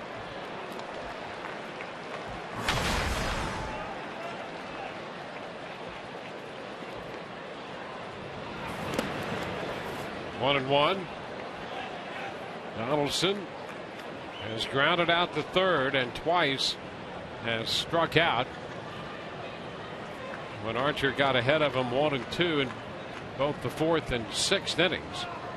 He went slider with him 1-2. He's 1-1 right now. And a big cut on the slider. And Donaldson was swinging for the fences that time. Crowd should rise now. I mean, Archer has been working his tail off the whole game against the best offense in baseball. And a chance to give his team the lead by 1 heading to the bottom of the 8th. This is a team that has scored over 400 runs so far this year. And a cut and a tap foul. He tried the fastball there, and on the 99th pitch of the night, that fastball was 97. This is physical and mental work tonight. Thinking about these hitters, trying to keep them off balance and executing pitches. So he's got him 1-2. Just threw him the fastball. Twice has struck him out on a slider. And strike 3 call on a slider. Got him looking here. Strikeout number 7 for Chris Archer. And the Rays will go into the bottom of the 8th. Leading 3-2. There's the call, strike 3 on that 1-2 slider. 3-2 Rays.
Dickey. Steve Delabar will take over on the mound. 110 pitches for Dickey tonight. 7 innings of work. And Munenori Kawasaki takes over at second base. He's in there after Goins was lifted for the pinch hitter. 1-1 the count on Cabrera. There are the numbers on Delabar.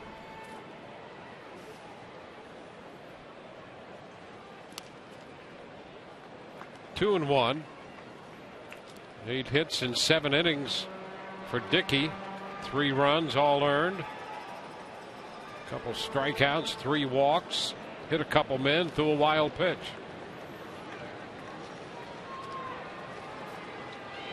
There's a shot down the line. Gonna be foul. A little early there, and he just hooked it out of play to the foul side of the right field foul pole. Delabar fastball changeup to the lefties. Fastball slider to the righties with an occasional change, and that time Cabrera got ahead of a fastball. Towering fly ball back into right this time. Bautista to the wall. Goodbye! Home run Cabrera.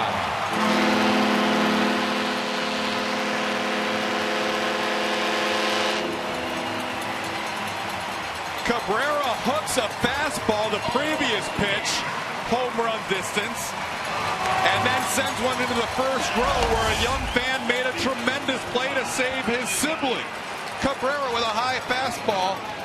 As you mentioned, Dwayne, it was high, it was towering. The question was, did he have enough?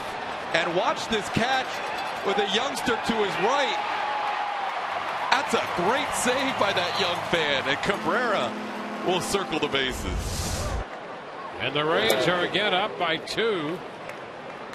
Brandon Guyer missed the slider for a strike. Well, Cabrera with his 5th home run of the year. And boy, Todd, you are absolutely right about that catch out there in the right field stands. 0-2. So the Rays again with a 2-run lead.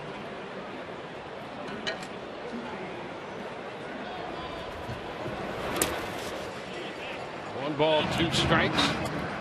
You know what's impressive about that home run? You see a knuckleball all day, and then you're ahead of a fastball, you pull it foul, and then you get another one and you send it over the wall. That's a tough adjustment going from anybody after R.A. Dickey. And then you juxtapose that with what Delabar has done recently for this Toronto bullpen. He'd given up just 1 earned run in his last 14 games. And Cabrera gets him, the first man up against him here in the 8th inning.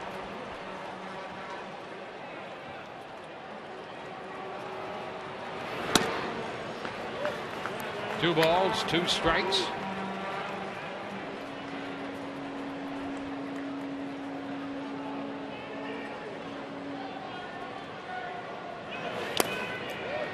This one is down. One thing about this Rays club, they compete every pitch, every out, every inning, every game. They compete. And there's ball 4. Guyer's on base. He gets a start tonight. He's on for the 3rd time. That's exactly right. He hasn't started in 8 days. As you look at Cabrera and Joey Butler still reminiscing about that home run. He doesn't start in 8 days. Base hit, walk, great catch by Pilar to rob him, and now another walk. That's you come off the bench, you're just hoping to contribute, and he's done a nice job. Now here's Jake Elmore. It's foul back. Well, Logan Forsythe was talking last week about his approach and how it really is pitch by pitch. It's what's happening right now that he's concentrating on. And Guyer has that same quality, especially for a guy who's not going to play every day. It's really a challenge. And I think that approach, you're not thinking big picture. You're thinking about what's at hand right now. And this team does a lot of that. Remember, the Rays ran into a string of lefties for a while. Guyer got a lot of playing time, but now they've been on a complete run of right-handed starters against him. Ground ball down to 3rd. Donaldson takes it to Kawasaki. Throw to first, and reaching out there is Encarnacion to complete the 5-4-3 double play. 2 outs with the bases empty. A run home in the 8th. Coming up on Rays Live, the postgame tonight, presented by Checkers. Rich and Orestes will anchor the coverage from left field. We'll hear the Kevin Cash press conference, and Emily Austin will provide interviews from the Rays clubhouse.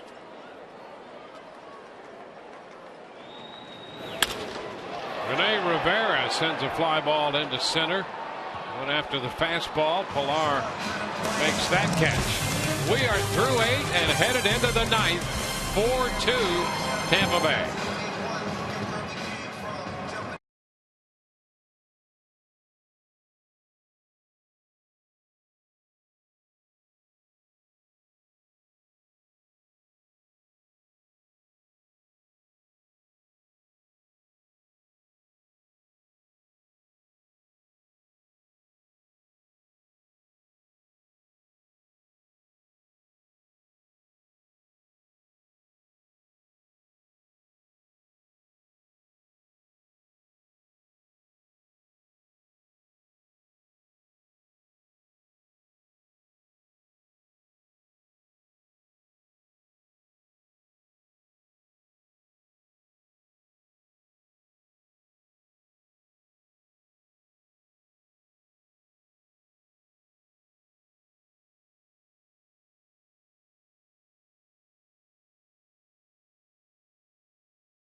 We go into the 9th inning.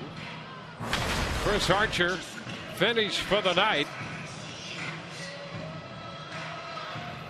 Archer 8 innings, just 3 hits, 2 runs, 1 earned.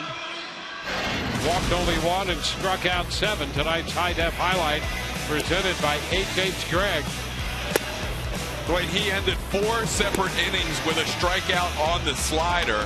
He ended the 2nd, the 5th, the 6th, and the 8th, all on strikeouts on sliders. None bigger than that one, getting Josh Donaldson to look, protecting at that point a 1-run lead, which has now become a 2-run lead. Well, Archer with these 100 pitches, to his credit tonight, not his season's high. He's had a number of other games. 113 is his high, and he surpassed 100 pitches a number of times. And now it's Brad Boxberger facing Jose Bautista. And the pitch is in there for a strike. Boxberger starts him with a curveball. I'll tell you, Boxberger with 18 saves in 20 opportunities, 4-3 on the year, and he just missed there, 1-1. When you look at the matchups, Boxberger in here facing Bautista, he's 2 for 2 against him in his career, Bautista. Encarnacion due next, he's 2 for 5. Big cut and a miss, and it's 1-2 out in front of the change. And Navarro, who's due third, is 2 for 3 tonight and 1 for 2 off Boxberger with a home run. So you talk about shouldering some pressure after the job that Archer did tonight to come in here and try to close this thing down with the Rays leading 4-2.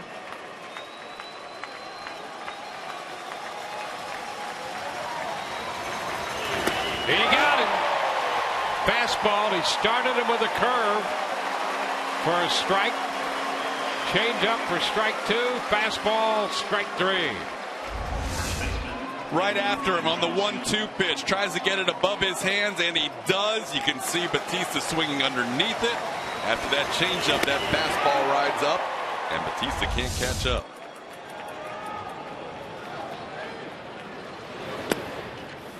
Pitch to Encarnacion is down. Encarnacion 0 for 3.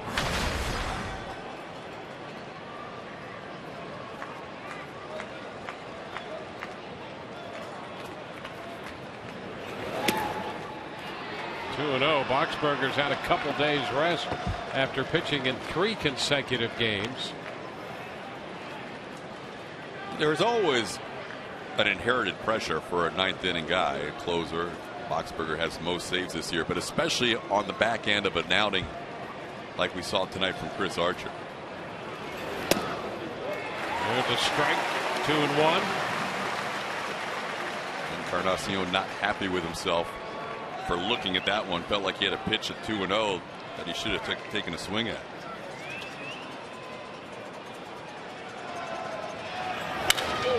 High shot deep into left. He took a swing at that one, and it's a 1-run ball game. Wow.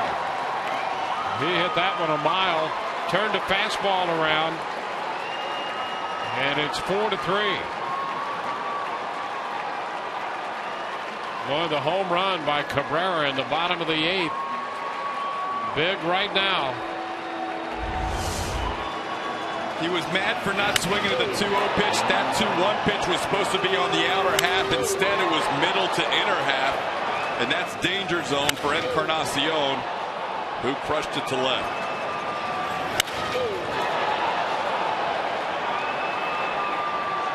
A 1-run ball game. 1 out into the 9th. And here's Deanna Navarro. He takes a strike. Navarro has a home run and a single. He homered last night.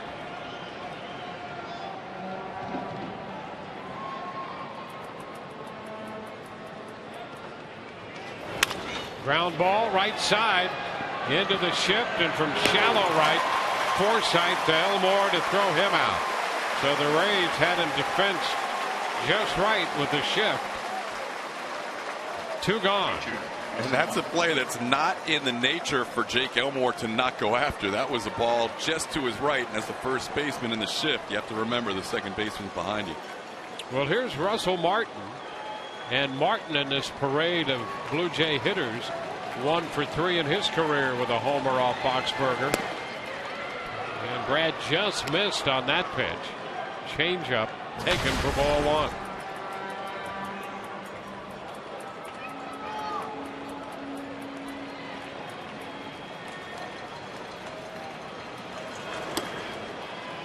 Mm. 2-0.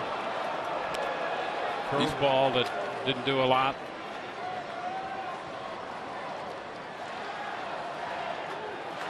Archer, 8 innings tonight, 100 pitches exactly.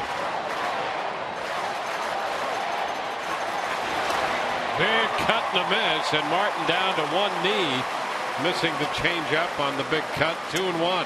Hunting a fastball 2-0, and Boxberger crosses him up, throws the changeup. He's on fastball, thinks it's a fastball, gets the change. 2-1. Cut and a miss. And again. So it's 2-2. Couple of changeups to pull even. Chris Colabello is on deck. He has pop. Let's just end it here. 2-2. It's all over. Rays win it. Changeup strikes out Russell Martin. And the Rays are winners tonight, 4-3. So they rebound off dropping last night's opener to this powerful Toronto lineup. And tonight they come away with a 1-run victory. 4-3. The Rays with their 41st win of the year. And Chris Archer is going to go to 9-4, working the front 8. And the Rays, at the moment, a game and a half in front of New York. The Yankees are home tonight, batting in the bottom of the 3rd with a 3-1 lead over the Phillies. So the Rays assured of holding at least a 1-game lead again in the American League East and stay atop the standings with this 4-3 victory. 4-9-1 for the Rays, 8 left. 3-4-1 for the Blue Jays with 3 left. Took 2 hours and 14 minutes to play this game. Archer, the winning pitcher, 9-4. Dickey, the losing pitcher, his record drops to 3-7. And a save for Brad Boxberger. That's number 19 for Boxberger, as the Rays pull even in this series at a game apiece with Toronto. Right now, let's go to the field. Rich Hollenberg standing by. Well, the winning pitcher, Chris Archer. Arch, I know you wanted to go out there for the ninth, but beggars can't be choosers. 8 strong. How would you assess your performance tonight? I think I did.